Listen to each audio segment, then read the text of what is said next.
Hi, നീണ്ടൊരു ഗ്യാപ്പിന് ശേഷം ഞാൻ വീണ്ടും ഇപ്പോഴാണ് തിരിച്ചു വരുന്നത്. ആക്ച്വലി നമ്മൾ തുടങ്ങിയ സമയത്ത് ഉണ്ടായിരുന്ന ആ ഒരു ഇത് നമുക്ക് കൺസിസ്റ്റന്റ് ആയിട്ട് കീപ്പ് ചെയ്ത് പോകാൻ പറ്റില്ല. ഒരു 30 days അല്ലെങ്കിൽ അത് കഴിഞ്ഞ് കുറച്ച് നാളും കൂടെ നമുക്ക് കൊണ്ടുപോകാൻ പറ്റി. നമ്മുടെ കൃഷി ആയിരുന്നാലും അതുപോലെ തന്നെ ജോലിയുടെ കേസ് ആയിരുന്നാലും അതുപോലെ തന്നെ നമ്മുടെ ലൈഫ് ഒന്ന് ഓർഡറാക്കി എടുക്കുക എന്ന് പറയുന്ന കേസ് ആയിരുന്നു. ഇതെല്ലാം നമ്മൾ സ്റ്റാർട്ട് ചെയ്ത സമയത്ത് നല്ലൊരു ഇതായിട്ട് സ്റ്റാർട്ട് ചെയ്തായിരുന്നു. പക്ഷെ പകുതി വഴിക്ക് വെച്ചിട്ട് വീണ്ടും ആ ഒരു പഴയ സ്റ്റേജിലേക്ക് പോയിട്ട് ഇപ്പം എല്ലാം ഒരു സീറോയിലും അല്ല, സീറോയുടെ താഴെ നെഗറ്റീവിലാണ് ഇപ്പം എല്ലാം നമ്മുടെ വർക്ക് മീൻസ് ഓവറോൾ ഇത് കിടക്കുന്നതെന്ന് തന്നെ.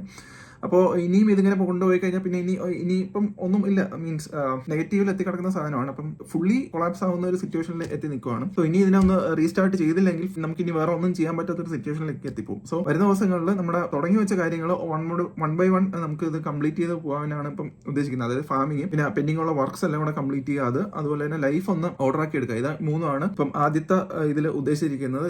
ഇതിനൊരു ഡെഡ് ലൈൻ പോലെയല്ല, വരുന്ന എല്ലാ ദിവസവും മീൻസ് റെഗുലർ ആയിട്ട് എല്ലാ ദിവസവും ഇത് ചെയ്തുകൊണ്ട് പോയിട്ട് ഇതിനൊന്ന് സ്ട്രക്ചർഡ് ആക്കി എടുക്കുക. അതായത് നെഗറ്റീവ് കിടക്കുന്നതിനെ ഫസ്റ്റ് ഒന്ന് സീറോയിലേക്ക് എത്തിക്കുക എന്നുള്ളതാണ് ലക്ഷ്യം. എല്ലാ ദിവസങ്ങളിലും ഞാൻ ഇത് പ്രോപ്പറായിട്ട് ഡോക്യുമെന്റ് ചെയ്ത് പോകാൻ നോക്കാം. കാര്യം ഈ നെഗറ്റീവ് കിടക്കുന്ന സാധനം സീറോയിലേക്ക് എത്തിക്കുന്നതിന് വേണ്ടിയിട്ടുള്ള ചെയ്യുന്ന കാര്യങ്ങൾ പ്രോപ്പറായിട്ട് ഡോക്യുമെന്റ് ചെയ്ത് നമ്മുടെ ആ തുടങ്ങിയ സമയത്ത് ഉണ്ടായിരുന്ന പോലെ തന്നെ എല്ലാം ഡേ ബൈ ഡേ ഡോക്യുമെന്റ് ചെയ്ത് പോകാനാണ് ഞാൻ ഉദ്ദേശിക്കുന്ന കാര്യം. അപ്പൊ ഞാൻ ഇരുന്ന് ഈ ഒരു ഡൗൺ ആയിരുന്ന സമയത്ത് തന്നെ ഞാൻ ബാക്കിലോട്ട് നോക്കുമ്പോഴായിരുന്നു ഇത്രയും ആക്റ്റീവ് ആയിട്ടിരുന്ന ഞാനാണ് ഈ ഒരു സിറ്റുവേഷനിൽ എത്തിയതെന്ന് ആലോചിക്കുമ്പോൾ ഇപ്പോൾ ഭയങ്കരമായിട്ടൊരു ഒരു റിഗ്രറ്റ് പോലെ തോന്നുന്നുണ്ട്. സോ വീണ്ടും ആ ഒരു പഴയ ഒരു ഇതിലേക്ക് വന്നിട്ട് നമ്മുടെ ലൈഫ് ഒന്ന് സ്ട്രക്ചർഡ് ആക്കി എടുക്കുക എന്നുള്ളതാണ് ഇപ്പം. അതിനൊരു പ്രോപ്പർ റുട്ടീനായിട്ട് ക്രിയേറ്റ് ചെയ്ത് പോവുക എന്നുള്ളതാണ് ഇപ്പോൾ ഉദ്ദേശിക്കുന്നത്. ഇപ്പോൾ വരുന്ന ദിവസങ്ങളിൽ മാക്സിമം എഫേർട്ട് ഇട്ടിട്ട് നമുക്ക് ഇതിനൊന്ന് ഫുള്ളി ഒന്ന് സെറ്റ് ചെയ്തെടുക്കാൻ വേണ്ടി ട്രൈ ചെയ്യാം. സോ വരുന്ന ദിവസങ്ങളിൽ ഞാൻ ഇതേപോലെ ഡോക്യുമെന്റ് ചെയ്ത് പ്രോപ്പറായിട്ട് അപ്ഡേറ്റ്സ് എന്തൊക്കെയാണെന്നുള്ളത് ഞാൻ പോസ്റ്റ് ചെയ്യാൻ വേണ്ടിയിട്ട് മാക്സിമം ട്രൈ ചെയ്യാം. സോ അതൊക്കെയാണ് നമ്മുടെ ഒരു ലോങ് ബ്രേക്കിന് ശേഷമുള്ള സാധനം. ഫുള്ളി ഓഫ് ആയിരുന്നു, എന്റെ സിസ്റ്റം ഫുൾ ഷട്ട് ഡൗൺ ആയി കിടക്കുമായിരുന്നു. ആക്ച്വലി ഫാമിംഗ് കുറച്ചായിട്ടൊക്കെ നടക്കുന്നുണ്ടായിരുന്നു, അവിടുത്തെ പരിപാടികളൊക്കെ നോക്കി പോകുന്നുണ്ട്. പക്ഷേ അതൊന്നും ഒരു ഫുൾ ഫ്ലെഡ്ജിൽ നടത്താൻ പറ്റിയിട്ടില്ല.